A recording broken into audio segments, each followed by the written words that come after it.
Bien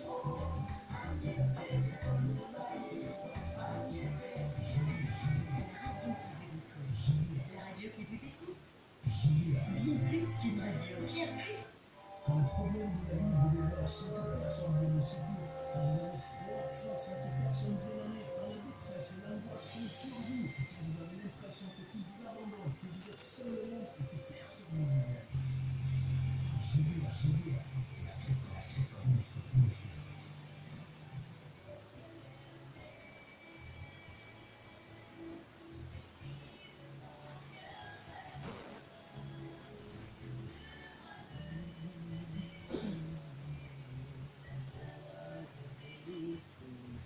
Suivez désormais sur la radio de l'Évangile les cours de par correspondance, une émission de l'unité service diffusion MSD tous les mardis de 9h30 à 10h.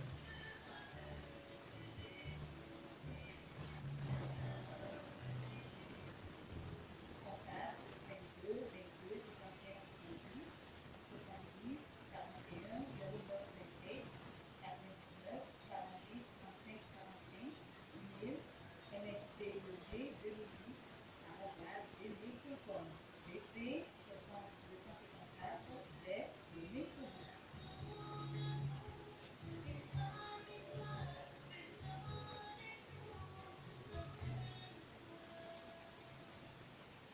Mr. Benami, Novito Ginolao, Demia Popo, Nia Bela, Yesu Christo Pinkomi. Amete o de Benile Sendi Kenya, Eni Mianovio, Dogwedela, Emmanuel, Diamant, Aoujabin Koi, Nibale Sendia. Enamia Gaïdouadi, Yaso, Enokwata Pe Gomede, Yepledi, Dasina, Niama.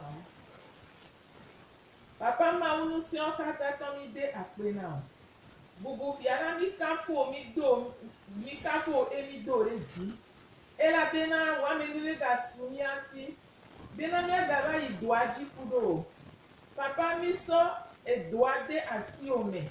Bena wonto agaba jenu si anu gome kudo mi. Ayeji bena awenu na ponti kokwe. Na papa mi babio bena. Donu mi nye la si ome. Gabazami enagaso musike je mu dia ebena ajra disiola senya do tokola senya ajra odobena enya do agbo papa e ba fo amede ne ba onwena mede le Yesu Kristo bin komi igagbe don la ole moyade asi ome bena wa mi bibini jakoro waji prolao ami bibini jakoro waji ami si amekela toki papa ne ba ni yagra to papa apena o va dire gomme de Yesu Christo vem comigo. Amém. Amen. Enyo to gi no lao apomole aklemole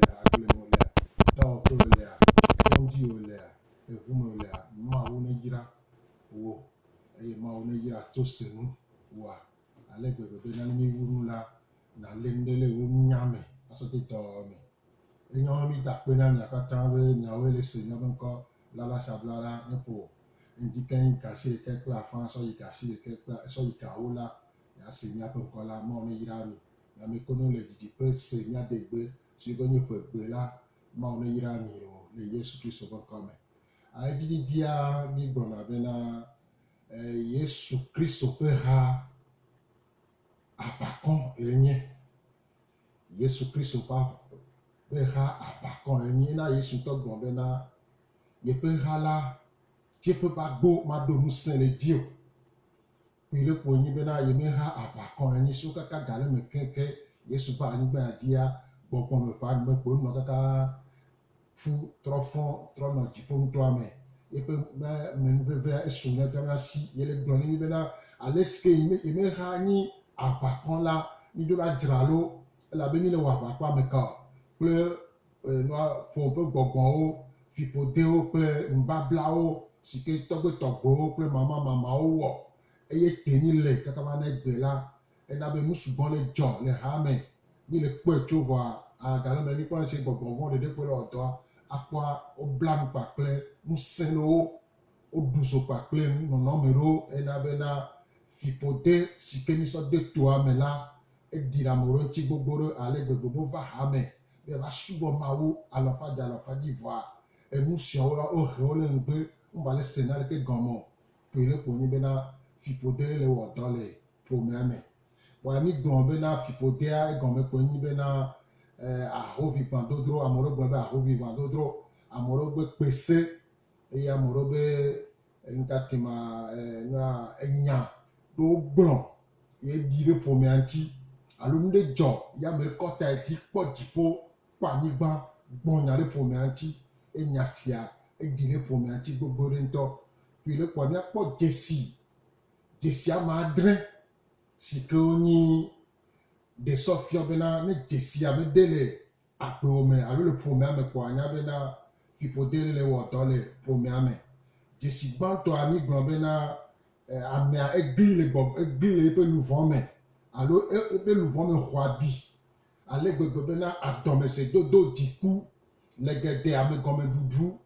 eya tepe anu pe tepe ganu mo amunya po amela no hame epere kape pepe me wo pe blave to aba no po no do adome se ano bigi ano po diku la e de sorti bena ye pe louvome hwabi e louvome si hwabi la mi gbe e jole ya dio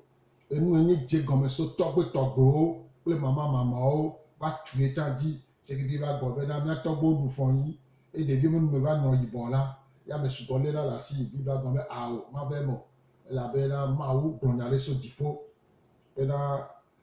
fipodea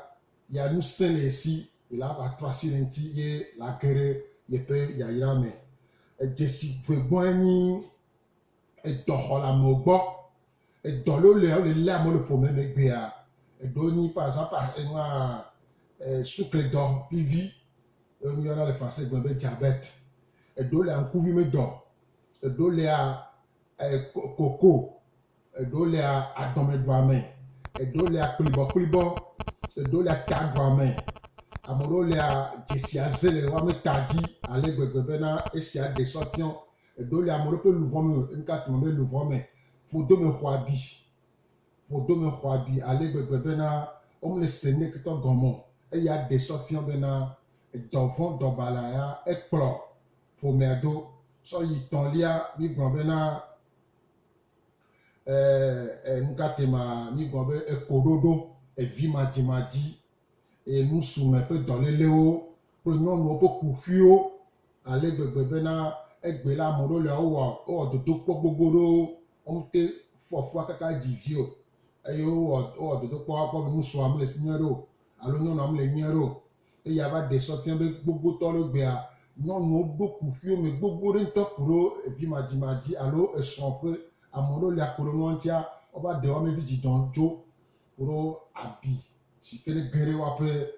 no nume ne ma ke jole mu so ta di ale gbegbe na wa pe bi don la ma ba te po ma te hovio ni bebe se kla depuis dudu na o so ye dia mi ba po enelia ni be na fo me gbagba pe kaka le ko a deson ma jijioa fo me la gban ngome se ma se mu le o lolo mu le o devio tiasi egbe a devio tipa domain gbogbo nto kuro fo me pe fipode antila devio kakado gbe do tiasi men edo ti kokolita edo le kome le sadio e fin ati dada nu tamese sen amewu ya bi po nu gbogbo to doga ho me tan edo le wa to le wa to mlo edo le o ti adita moment edo le ba glon bene ne ma no kwa ni jo wi lo pipo a edo va moro nu adita ma o alo nu siniti alo nu nka poison benenyo ado yamoro wa do pri so ye dia gbe a no petepe a na me pomo me a eyo fun kle jesi ya o egbe la ni la yilo aton lia di jesi aton lia sike gbonbe na hian arredada hian arredada musse mele nyasi alo mi la mesi ne na te so ne do to amo a rien toi me arredada non me le ke nya te so wonu miakpɔ ŋkɔgbe dedea le nya ya mea mele o. Ena be Biblia gblɔm do desito bena miahlẽ le Mose ƒe agbalẽ atɔ̃lia Mose ƒe agbalẽ atɔ̃lia blaeve-vɔ-enyi kpukpui wuiadrea gblɔ bena aɖi wo kusi kple wo amɔzenu, aɖi wo kusi kple wo amɔwo zenu. Biblia na mi nya bena kuro ahedada no gblɔ be kusi kple amaze la ele gblɔ nuɖuɖu alo nɔnɔme nyuietɔ. Vɔa eya nu si ko le gblɔ teƒe sia eɖe sɔ fiɔ bena le Mose ƒe agbalẽ atɔ̃lia eta blaeve-vɔ-enyi kpukpui blaeve-vɔ-asiɖekea etsa gblɔ nya ɖe. Eye atsa asi le ŋdɔ abe ale si ŋkugbagbãtɔ tsa asi le viviti me ene. Wo mɔwo madze edzi na o, ke boŋ va se ɖe woase tame le nuwo. Esia yi eye woada dzo wo ke xɔnametɔ aɖeke manɔ na o. Eye atsa asi le ŋdɔ abe ale si ŋkugbagbãtɔ tsa asi le viviti me ene. Wo mɔwo madze dzi na o, ke boŋ woasẽ ŋta le nuwo. Esia yi eye woada adzo wo ke xɔnametɔ aɖeke manɔ na o. Sɔdze dia mi kpɔ ɖe desito bena ne le dzi nenema amea nɔna bɔtɛ ɖe o. Nu si ke mi le gblɔ le fi ya fiƒode sia ŋdzesi atɔ̃lia ehe eganyawo ekasi ganyawo ŋuti. Elabena nu sia nu si ke ne le anyigba dzia gbogbotɔwoa wozãna ga eye wozãna eti alo ega. Vɔ le teƒe sia la mi va kpɔe ɖe desito bena fiƒode sia la esi ke kasi ega alo eti na amea la, amea zãna ga yakametɔ. Eyana ezãna ga yaka me te zãna ga leke dze o. Eɖu fe ƒoxlã ɖo yeƒe kɔme kple edzoa me kpata. Agbana ƒeƒle efea ne ƒle agbana vɔa efea ta tutua zuna agba. Eye ne le yie dzi nenema la efetɔwo va dona xa na nenema ma ameawo. Fike efetɔ do xa na amea la ŋkewo dzɔna dzidzi o. Woɖena amea la ama, wozunɛ, wotona nya hɔhɔe nɛ. Eye ne le yie dzia enya si ke tona le nume na amewo le kɔme kpoa lɔlɔ̃ nenema ma amea gbɔa minyana sese o. Elabe gbɔɖi nyawo enya vlo gbɔgblɔ la me ŋuti. Ale gbegbegbe Biblia na mi nya bena le Mose ƒe agbalẽa me ke tatɔ̃ kpukpui blaeve-vɔ-enyi blaene-vɔ-adre sɔ yi ɖe blaene-vɔ-enyi la egblɔ nya ɖe le si teƒe sia.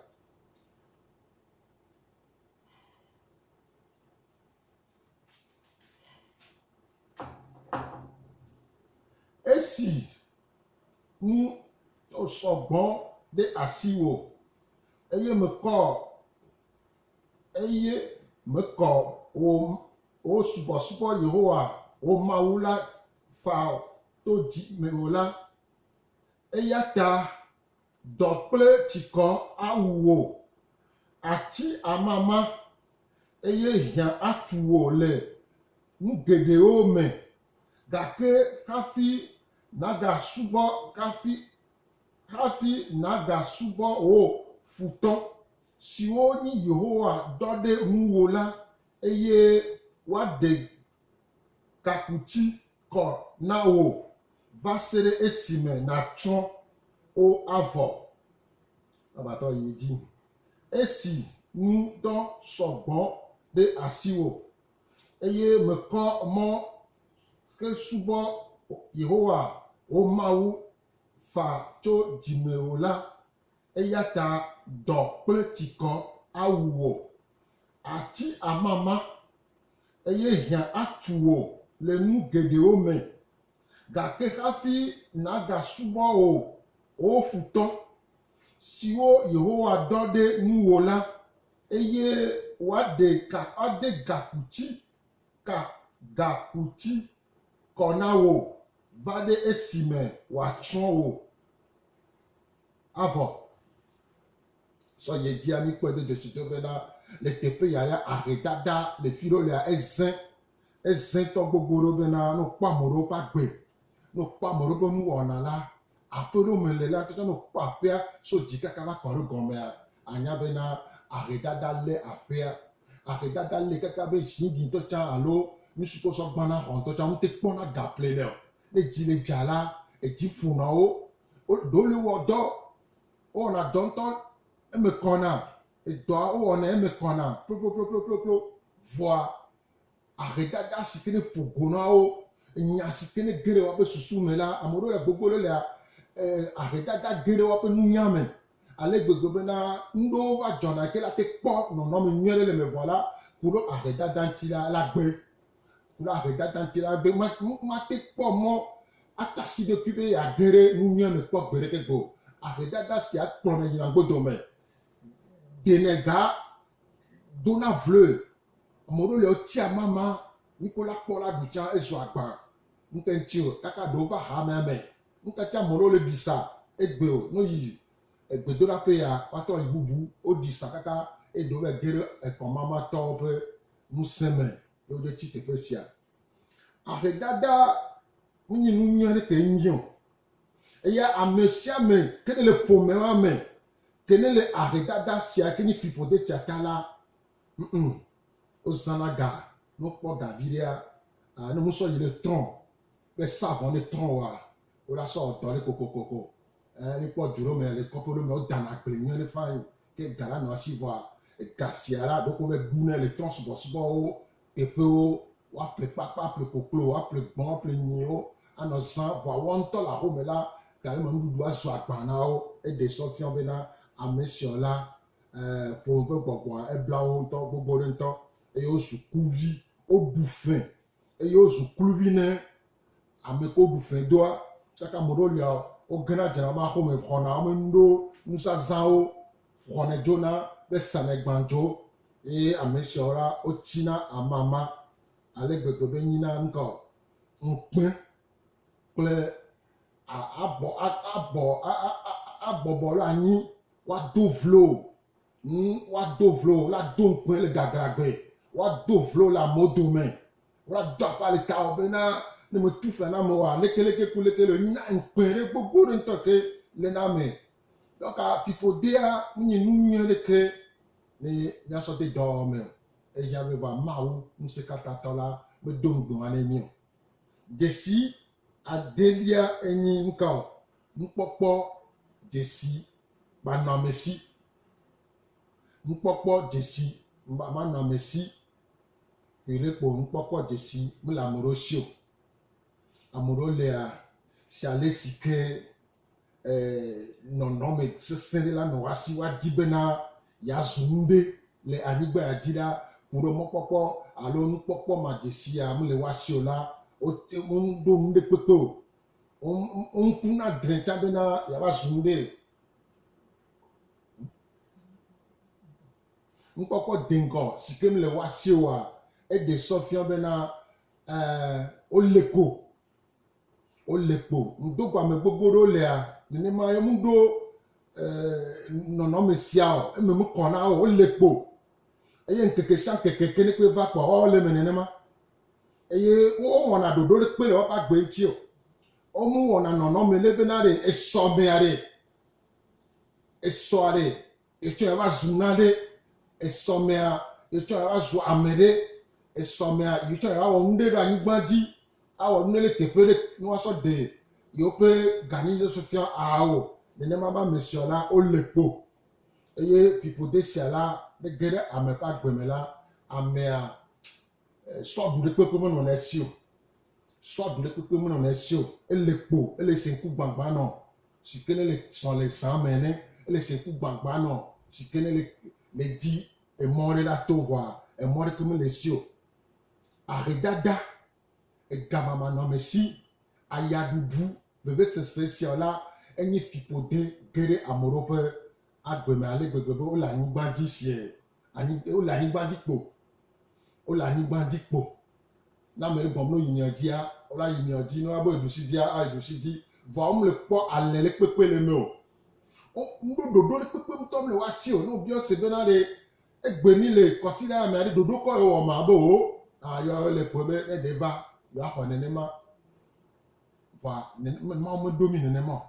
mawo meɖo mi nenema o ŋuti ta gbogbotɔ ɖewo lea nya kpɔ nya sese tsɔ be agbetɔ la na anyi agbegbɔgbɔ le me kaka va míabe hawo me tsɔtsa ame ɖewo lea ha sɔleme kpo yina womewɔ ɖoɖo ɖe kpekpe ne wobiɔ se bena ɖe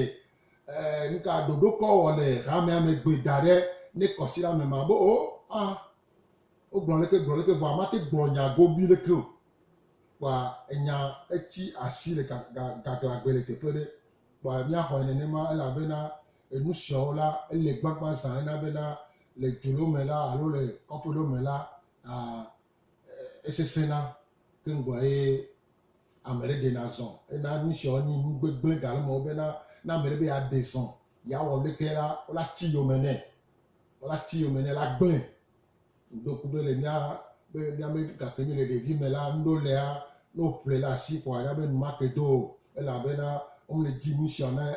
woakpɔ kpakpli wo le anyigba ya dzi o yewo koko yeanɔ dia me nenema yewoanɔ awuvuvua me yewoanɔ awuvuvua kple avɔtata ƒoɖia me ne wɔ be yeakase kpoa ogege ƒoƒui me kpoa nua medo ame dzi o kpoa sɔ yi dzia adrelia dzesi adrelia eɖe sɔfiɔ bena ame ɖewo ƒe agbekeke mea kluvi kpo wonyi ame ɖewo ƒe agbekeke mea kluvi kpo wonyi kluvi ƒe dɔ kpo wɔna amedzro va wɔme drame va kpɔ tsi amedzro va wɔme drame kɔta yi dzi vɔa woawo ya wɔme kɔta yi dzi kpɔ gbe ɖeke gbe o amedzro va drame kɔta yi dzi ne kpɔ enua mose ƒe agbalẽ atɔ̃lia eta blaeve-vɔ-enyi kpukpui blaene-vɔ-etɔ̃ sɔ yi ɖe blaene-vɔ-enea egblẽ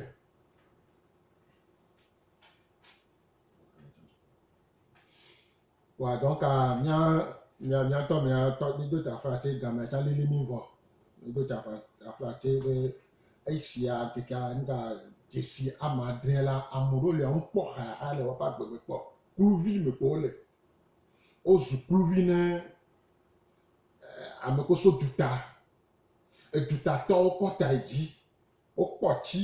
wokpɔ hayahaya woawo ba kpɔtɔ yi to womekɔ ta yina dzi gbe ɖeke gbe o wodona ga na wo efetsitsɔa zuna gba kaka eɖewo le ŋutɔ tsã le anyigba dzia womate do ga na ame ɖe kpekpe o dutatɔwo wokɔ ta yi dzi woawo ya asike kpo wonyi womekɔ ta yi dzi kpɔ le woƒe agbeme o ayaɖuɖua ena be wotsi kluvi nyigba dzi wozu bɔyi alo bɔn alo ŋdewɔla ne ame ɖewo ke nu ke ne dzɔna le fi ma nya vevesese ƒe nya kpi le kpo la dzesia ame adre sia eɖe sɔfiɔ bena ne fiƒode le ƒome ame la ɖeka koko alo eve koko la ɖe sɔfiɔ o lo mawo ne yra o masɔ gbe da si ne mama diama. Yo mi da kpe na mawu be nɔvi Emmanuel ƒe agbeta donc gblɔ be fiƒodea efiɔ bena yayra va kpasa ga le nyi fiƒode enu ke tsitre ɖo mawu be dodoa no nyi fiƒode vɔa nu nye mawu dzi bena nyanyi fiƒode dzi o le mawu be dodo no nyi bena ne mi dzo le viviti me la mi va keke yi mea mi na zu yayra viwo vɔa si madzemadzea ena bena mi gba kpɔtɔ le fiƒodea me nyisɔ mi bue mi na te vɔ egbe vɔa mi la trɔ be dzigo be egɔme be fiƒodea ele gble nu le ame sugbɔ be agbe ŋuti donc mi le gblɔ be si madzemadzea ele lé mi aboyo ɖo fiƒode me ela nyɔ bena miato le si madzemadzea me miage ɖe si dzedze me donc ame ko wola te ame veve le woasi woate xlẽ nua ye il est proposé cours biblique par correspondance na wo. Donc nous voulons parler des cours bibliques par correspondance qui vont aider beaucoup à sortir de leur malédiction pour entrer dans leur bénédiction. Mais il faut d'abord découvrir, connaître la volonté de Dieu pour toi, pour pouvoir se lever et rentrer dedans. Donc nous disons que les cours bibliques par correspondance nous amènent à découvrir les bontés de Dieu pour nous. Les bontés de Dieu sont multiples pour nous. Donc toutes nos multiples questions ont leur réponse dans la Bible. Lorsqu'on devient faible, on puise notre force dans la parole de Dieu. C'est jusqu'à quand on leur réponse dans la Bible. Et il faut la lire, fouiller, chercher pour trouver ta réponse. Les questionnaires t'aideront à trouver des bonnes réponses, la solution à tes jusqu'à quand. Dans Psaume 94, verset 9, il est écrit: celui qui a formé l'œil ne voit-il pas? Nous lisons dans 2 Chroniques 16, 9. Nous lisons: les yeux de l'Éternel parcourent toute la terre, afin qu'il se montre fort en faveur de ceux qui sont d'un cœur parfait avec lui. C'est ceux qui le cherchent davantage, qui vont avoir et qui connaissent la volonté de Dieu, qui peuvent s'accaparer de ses promesses et les vivre. Les pensées exprimées dans Psaume 94 pourraient être celles des nombreux chrétiens, des questions des nombreux chrétiens à notre époque. Les problèmes qui les accablent, les soucis qui les accablent, les inquiétudes. De nombreux chrétiens de notre époque sont accablés par des soucis, des inquiétudes. Et ils sont laissés à eux-mêmes. Ils sont restés devant un carrefour de leur vie.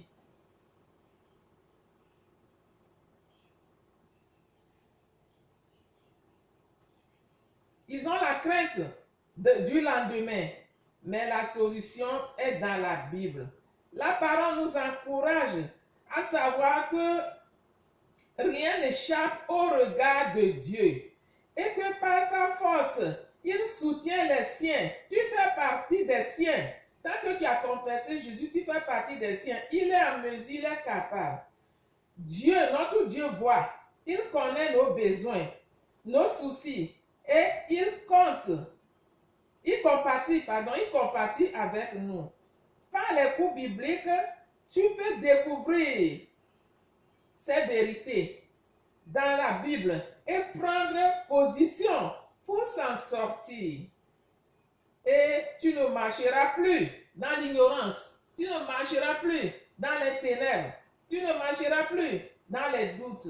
mais plutôt tu vas marcher dans la lumière, dans la connaissance de Dieu. Tu vas voir que tu vas croître, tu vas vivre de croissance en croissance et tu vas marcher de victoire en victoire. Donc nous vous invitons vraiment, pour ceux qui peuvent lire du moins, levez-vous et cherchez Dieu pour entrer dans ses promesses pour votre vie. Merci beaucoup. Bon, donc ceux qui aimeraient faire les cours bibliques par correspondance, nous avons déposé les cours complexe scolaire bâti du Togo. Tous les jeudis, on est là-bas. Complexe scolaire Georges Mémorial à Nicolas Coué. Mardi et mercredi, on est là-bas. Vous pouvez trouver les cours aussi en face de Toquin Séminaire, l'église catholique. Il y a une école qui s'appelle Petit Jésus. Vous pouvez trouver ça centre communautaire de Toquin et centre communautaire de Bain.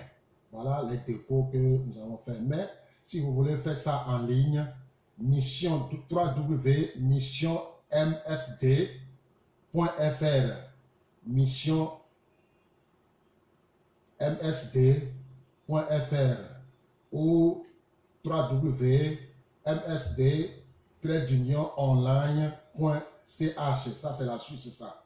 Ou soit tu nous contactes 70 41 09 27 70 41 09 27 99 48 35 35 35 45 plutôt 99 48 35 45 pour nous joindre si vous voulez faire les cours. Nous sommes prêts à vous aider à aller jusqu'au bout. Que Dieu vous bénisse. Make me the most. Okoma muso kata to mi da pe no be na. E ga ba ido aji kuro mi egbe. E ga gronya o na wo duko. Mi ga da pe no be na. O to si o senya.